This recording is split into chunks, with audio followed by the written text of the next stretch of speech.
செடியாய வல்வினைகள் தீர்க்கும் திருமாலே, நெடியானே வேங்கடவா நின் கோயில் வாசல், அடியாரும் வானவரும் அறம்பெயரும் கிடைந்தியங்கும் படியாய் கிடந்து உன் பாலுவாய் காண்பேனே.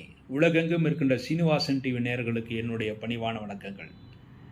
இன்றைய பதிவில் தை மாதத்திய ராசி பலன்களை கன்னி ராசியிலே பிறந்தவர்களுக்கு பார்ப்போம்.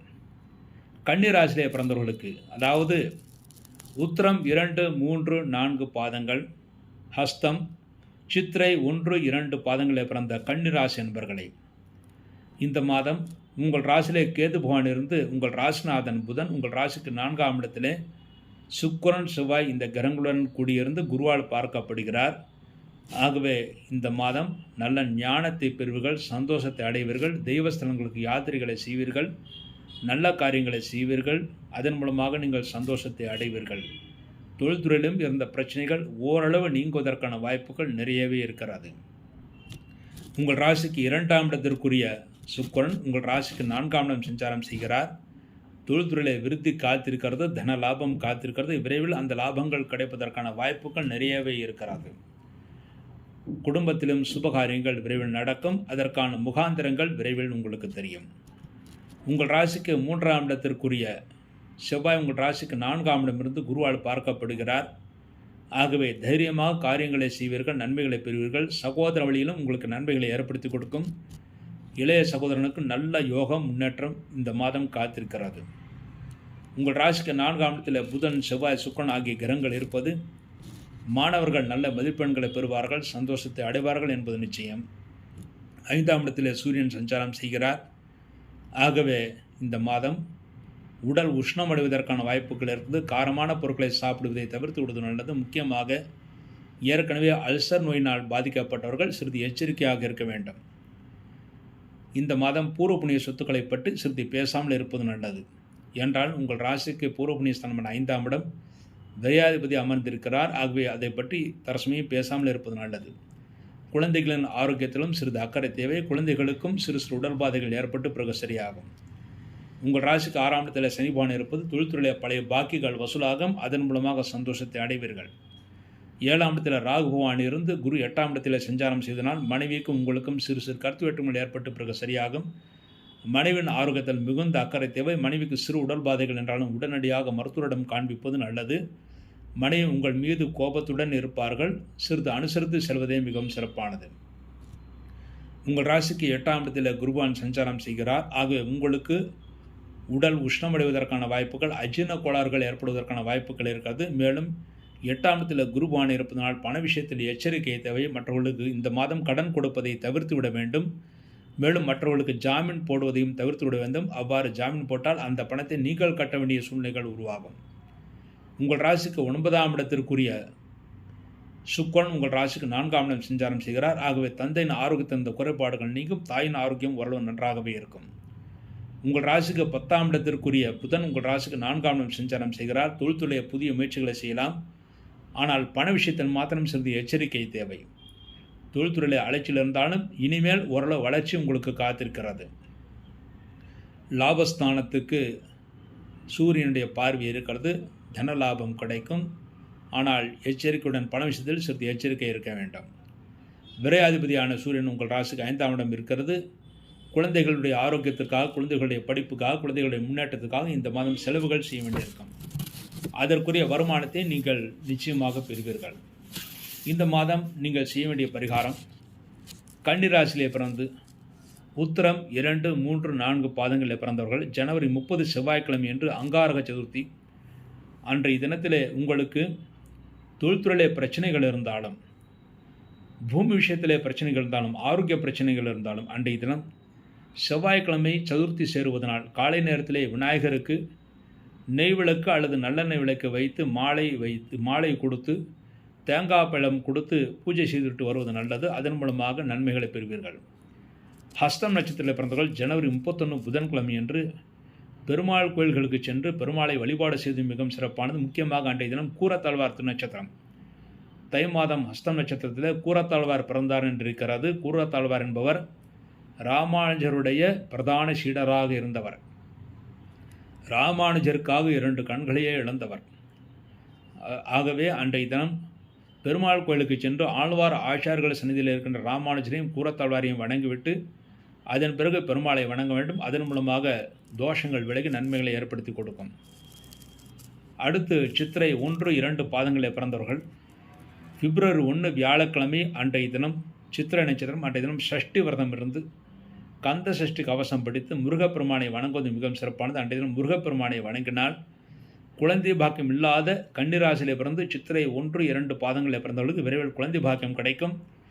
இருக்கின்ற குழந்தைகளும் நல்ல ஆரோக்கியத்துடன் இருப்பார்கள், நன்மைகளை பெறுவார்கள் என்பது உறுதி. என்றால் வியாழக்கிழமை சஷ்டி சேரும் போது கந்த சஷ்டி கவசம் படுத்தால் குழந்தைகளுக்கு நன்மைகளை ஏற்படுத்திக்கொள்ளும், குழந்தை பாக்கியம் கிடைக்கும், சந்தோஷம் ஏற்படும் என்பது தர்மசாஸ்திரம். அடுத்து இந்த மாதம் உங்களுக்கு நல்ல நாட்கள். கன்னிராசியிலே பிறந்து உத்திரம் 2, 3, 4 பாதங்களை பிறந்தவர்களும் இந்த மாதம் நல்ல நாட்கள். தை மாதம் 7, தை 19, தை 28 இந்த 3 நாட்கள் நல்ல நாட்கள். தை மாதம் 7ஆம் தேதி உத்திரம் நட்சத்திரம் பிறந்தவர்களுக்கு தை மாதம் 7ஆம் தேதி ஜனவரி 21 ஞாயிற்றுக்கிழமை காலை 8:15 முதல் 10:45 வரை, பகல் 2:45 வரை, 4:51 வரை, இரவு 9:45 முதல் 12:45 வரை. அடுத்து உத்திரம் 2, 3, 4 பாதங்களை பிறந்தவர்களுக்கு தை மாதம் 19ஆம் தேதி தை 19 பிப்ரவரி 2 வெள்ளிக்கிழமை காலை 6:43க்கு பிறகு 9:43 வரை, பகல் 1:43க்கு பிறகு 2:13 வரை, மாலை 5:43க்கு பிறகு 6:43 வரை, இரவு 8:43க்கு பிறகு 9:43 வரை. அடுத்து தை மாதம் 28ஆம் தேதி பிப்ரவரி 11 ஞாயிற்றுக்கிழமை காலை 8:10க்கு பிறகு 10:40 வரை, பகல் 2:40க்கு பிறகு 4:56 வரை. அடுத்து அஸ்தம் நட்சத்திரத்தில் பிறந்தவர்கள் இந்த மாதம் நல்ல நாட்கள். அஸ்தம் நட்சத்திரத்தில் பிறந்தவர்களுக்கு தை 10, தை 15, தை 18, தை 25, அதாவது 10, 15, 18, 20 இந்த 4 நாட்கள் ஹஸ்தத்திலே பிறந்தவர்கள் நல்ல நாட்கள். நல்ல நேரம் என்று பார்க்கும்போது ஹஸ்தத்திலே பிறந்தவர்களுக்கு தை 10ஆம் தேதி ஜனவரி 24 புதன்கிழமை காலை 9:45க்கு பிறகு 10:45 வரை, பகல் 2:15க்கு பிறகு 3:45 வரை, மாலை 4:45க்கு பிறகு 5:45 வரை, இரவு 7:45க்கு பிறகு 9:50 வரை. அடுத்து ஹஸ்தத்திலே பிறந்தவர்கள் தை மாதம் 15ஆம் தேதி ஜனவரி 29 திங்கட்கிழமை மாலை 6:58க்கு பிறகு இரவு 9:44 வரை. அடுத்து ஹஸ்தத்திலே பிறந்தவர்கள் தை மாதம் 18ஆம் தேதி பிப்ரவரி 1 வியாழக்கிழமை காலை 9:43க்கு பிறகு 11:13 வரை, மாலை 5:13க்கு பிறகு 7:43 வரை, இரவு 8:43க்கு பிறகு 9:43 வரை. அடுத்து தை மாதம் 25ஆம் தேதி பிப்ரவரி 8 வியாழக்கிழமை காலை 9:41க்கு பிறகு 11:11 வரை, பகல் 1:41க்கு பிறகு 2 மணி வரை, மாலை 5:11க்கு பிறகு 7:11 வரை, இரவு 8:41க்கு பிறகு 9:41 வரை. அடுத்து சித்திரை 1, 2 பாதங்களை பிறந்தவர்களுக்கு இந்த மாதம் நல்ல நாட்கள். தை மாதம் 7, 15, 19, 25, 28, 29 இந்த 6 நாட்கள் சித்திரை 1, 2 பாதங்களை பிறந்தவர்கள் நல்ல நாட்கள். நல்ல நேரம் என்று பார்க்கும்போது தை மாதம் 7ஆம் தேதி ஜனவரி 21 ஞாயிற்றுக்கிழமை காலை 8:15க்கு பிறகு 10:45 வரை, பகல் 2:45க்கு பிறகு 4:51 வரை, இரவு 9:45க்கு பிறகு 12:45 வரை. தை 15 ஜனவரி 29 திங்கட்கிழமை மாலை 6:58க்கு பிறகு இரவு 9:44 வரை.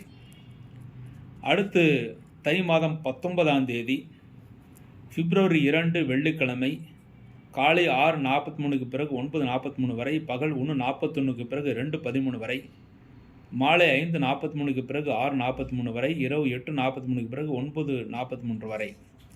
அடுத்து சித்திரை நட்சத்திரத்தில் பிறந்தவர்களுக்கு தை 25 பிப்ரவரி 8 வியாழக்கிழமை காலை 9:41க்கு பிறகு 11 மணி 11 நிமிடம் வரை, பகல் 1:41க்கு பிறகு 2 மணி வரை, மாலை 5:11க்கு பிறகு 7:11 வரை, இரவு 8:41க்கு பிறகு 9:41 வரை.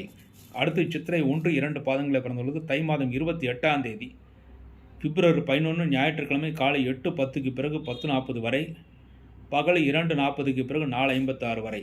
அடுத்து சித்திரை 1, 2 பாதங்களை பிறந்தவர்களுக்கு தை மாதம் 29ஆம் தேதி பிப்ரவரி 12 திங்கட்கிழமை மாலை 6:39க்கு பிறகு 9:39 வரை.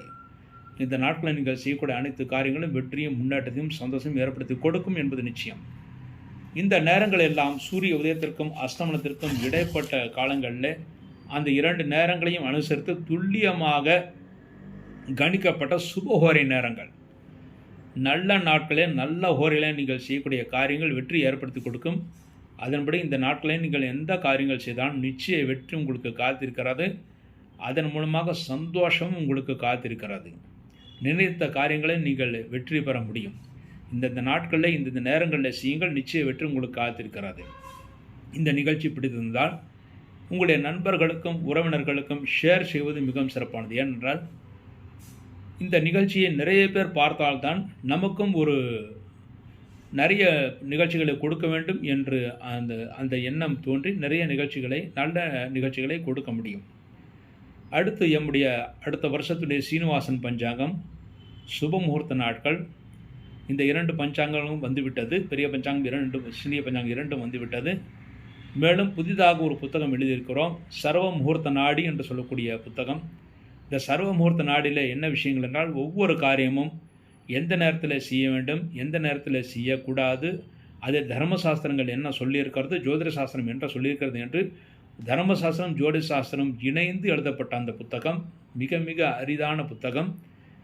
இதை வாங்கி நீங்கள் பயன்பெறுவது மிகவும் சிறப்பானது. ஒவ்வொரு ஜோதிடர் கையிலும் ஒவ்வொரு வீட்டிலும் இந்த புத்தகம் இருப்பது மிகவும் சிறப்பானது. இந்த புத்தகத்தை பெற விரும்புபவர்கள் அணுக வேண்டிய தொலைபேசி எண் 770-836-0082. இவ்வாறாக தை மாதத்திய ராசி பலன்களை கன்னி ராசியில் பிறந்தவர்களுக்கு பார்த்தோம். மீண்டும் ஒரு நல்ல பதிவில் இணைவோம் என்று கூறி விடைபெறுகிறேன். நன்றி, வணக்கம்.